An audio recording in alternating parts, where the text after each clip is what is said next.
подпредседателе, почитувани колеги, треба да зборувам за разрешувањето на министерот за здравство господинот Беким Сали.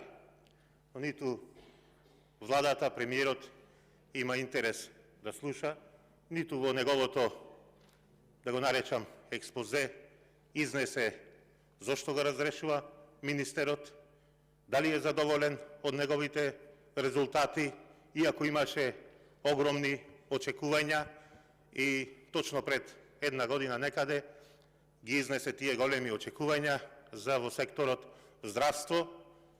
Во август месец некаде на некое новинарско прашање кажа дека е задоволен од работата на министерот за здравство, иако и јавноста и вие како колеги тука, голем дел сте присутни и членови на Комисијата за здравство, ќе морате да се сложите со мене дека не видовме никакви резултати, дека во изминатиот период не се одржа ниту една седница на Комисијата за здравство, ниту еден закон воопшто беше предложен или донесен во изминатиот период. И затоа доволно е онака како што работи владата, односно го тера процесот на реконструкција на владата во овој момент, граѓаните да знаат како тоа пластично изгледа. Токму баш вака. Министерство за здравство прв пат, Министерство за здравство втор пат, Министерство за здравство трет пат продадено. Е така ја врши оваа реконструкција владата на господин Димитар Ковачевски. Пред некој ден самиот премиер изјави дека со поголемо парламентарно мнозинство му е потребно за реформи, економски развој и забрзана интеграција во Европската Унија.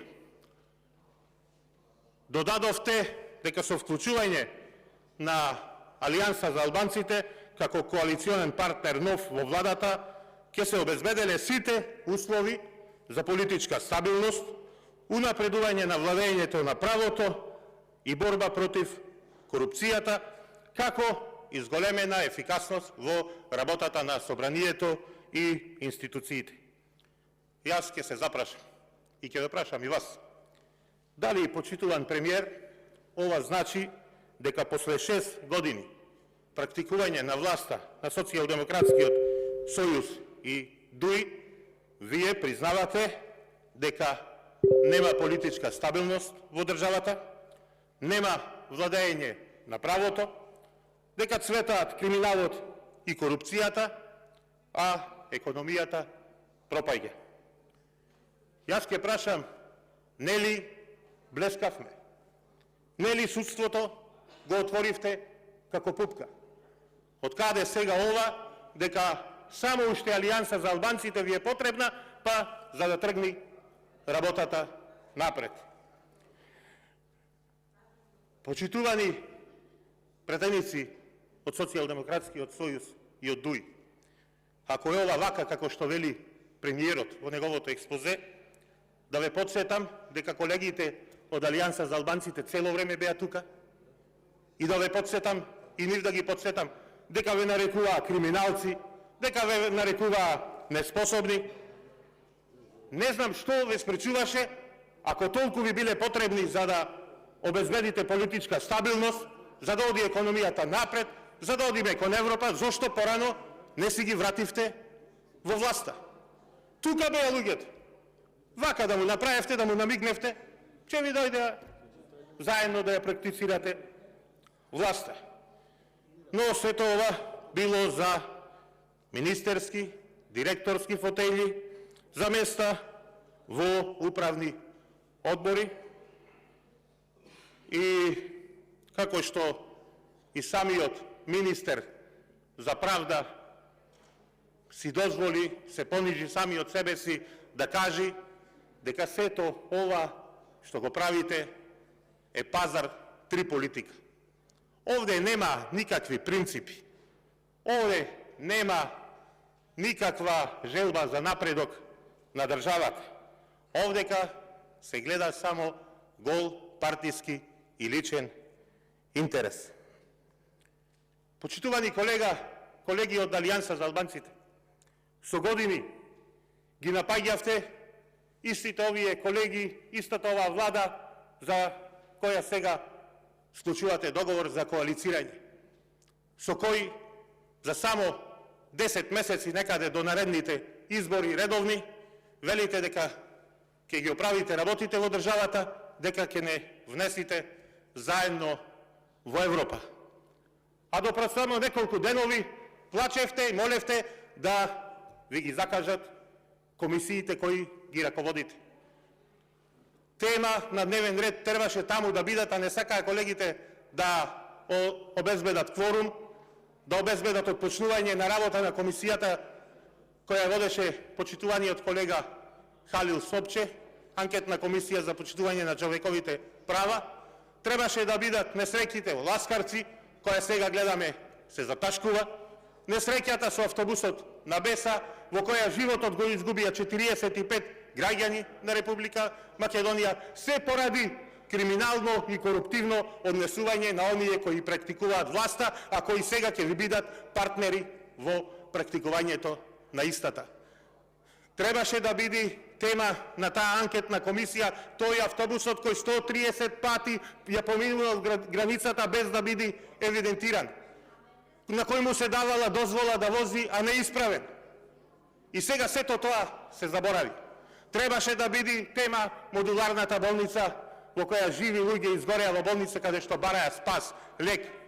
А сега, верувам, ќе се сложите, сега во интерес на повисоки интереси, влегување во Европа, ќе кажете, овие луѓе се цвејчина за мирисање, овие се многу работат, способни, кадарни, не се криминалци, како што зборувавме до вчера. Кабелот е крив. Какви злоупотреби во тендерски документации, какви бакрачи. Кабелот е крив за тоа што 14 луѓе изгореа живи во модуларната болница во Тетово. И сега, господа пазарджи, вие истите на граѓаните ќе му кажете заедно блескаме и заедно ќе одиме во Европа. Поради тоа можам да ви предложам име и еве ви се нудам да ви бидам кум на вашата коалиција лицемерие и ништо друго. Само лицемерие. Нема амбасадор во државава кој не ви кажа дека имате проблем со корупцијата. Корумпирани сте до коска, почитувани претеници од власта.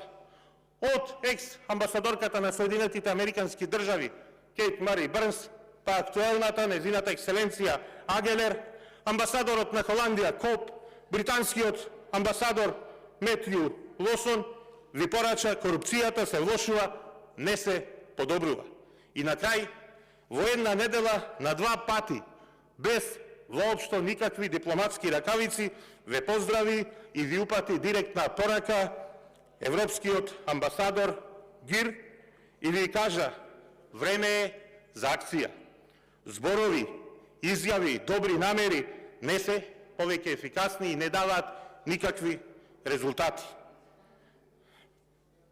Постигнавте најлоши резултати во борбата со корупцијата, бевте на 111-то место, па сега као нешто сме се подобриле, сме околу 90-тото место, позади, да спомнам, Црна Гора и Косово. До таму не доведовте, а пред неколку години, кога ВМРО ДПМН беше на власт, бевме многу подобро рангирани на 64-тото место. И на крај, не знам зошто се мачите со реконструкција, кога 70% од граѓаните на Република Македонија не ви веруваат.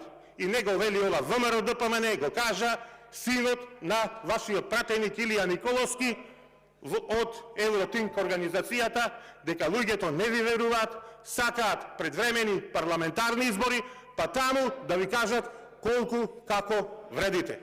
За брзо, и вчера кажав, вашата вредност ќе ви ја кажа Има зборување